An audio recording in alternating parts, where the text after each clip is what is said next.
வாழ்வழிக்கும் தேவன் நம்பல் ஆண்டவராகிய இயேசு கிறிஸ்துவின் இனிய நாமத்தில் அதிகாலை வேளையில் கர்த்தர் அளித்ததோடு கூட உங்களை சந்திப்பதில் தான் எத்தனை மகிழ்ச்சி, எத்தனை ஆனந்தம். பரலோகத்தில் நித்தியத்தில் புதிய எருசலேமில் காணப்பட போகிற அஸ்திபார கற்களில் ஒன்றாக படிகப்பச்சை, ஆங்கிலத்திலே பெரில் என்று அழைக்கப்படும் இந்த படிகப்பச்சை கல்லினுடைய நிறம் நீலமும் பச்சையும் கலந்ததாக இருக்கும். இது தேவனுடைய ஞானத்திற்கும் தேவனுடைய அன்பின் ஆழத்தையும் காண்பிக்கிற பொருளாய் இருக்கிறது.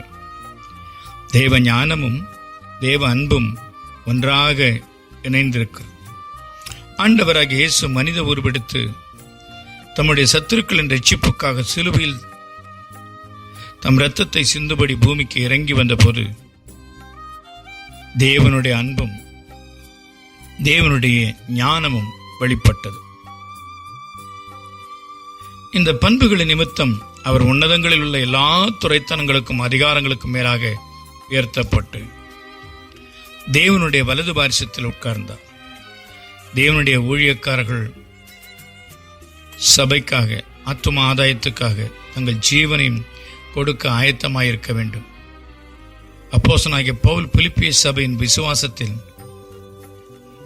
பெருக்கத்திற்காக சந்தோஷத்திற்காக தான் வார்க்கப்பட ஆயத்தமாக இருந்ததாக பிலிப்பியர் 2:17 1:23 சொல்கிறார். பிரதான ஆசாரியனுடைய மார்பதக்கத்தில் தானின் பெயர் இந்த கல்லின் மேல் தான் பொறிக்கப்பட்டிருந்தது. யாத்தாகமம் 28:20. தான் என்பதின் அர்த்தம் நியாயம் விசாரித்தல் என்பதாகும். ஆதியாகமம் 49:16 தான் தன் ஜனத்தை நியாயம் விசாரிப்பான் என்று நாம் வாசிக்கிறோம். மற்றவர்களை நாம் நியாயம் விசாரிக்க வேண்டுமானால் நம்மை நாமே எப்பொழுது நிதானித்து அறிந்து கொண்டே இருக்க வேண்டும். தேவனுடைய வசனத்தின் வெளிச்சத்தில் நம்மை நாம் ஆராய்ந்து பார்க்க வேண்டும். நம்மை நாமே நிதானித்து அறிந்தால் நாம் நியாயம் தீர்க்கப்படும் என்று 1 கொரிந்தியர் 11:31 நாம் வாசிக்கலாம். ஆகவே இந்த உலகத்தில் நாம் வாழ்கிற நாட்களில் தேவனுடைய ஞானத்தோடு பேச வேண்டும். தேவன் அருளுகிற ஞானத்திலே நடக்க வேண்டும். தேவனுடைய அன்பிலே நிறைந்தவர்களாய் தேவ அன்பை வெளிப்படுத்த வேண்டும். இது ஆண்டவராக இயேசு கிறிஸ்துவின் ஜீவியத்தில் வெளிப்பட்டபடினால்தான் அவர் தேவனுடைய வலது பாரிசத்திலே அமர்ந்திருந்தார். தேவனுடைய அன்புதான் தேவனுக்காக நம்மை எதையும் சகிக்கவும் ஏற்றுக்கொள்ளவும் செய்கிறதாய் இருக்கிறது.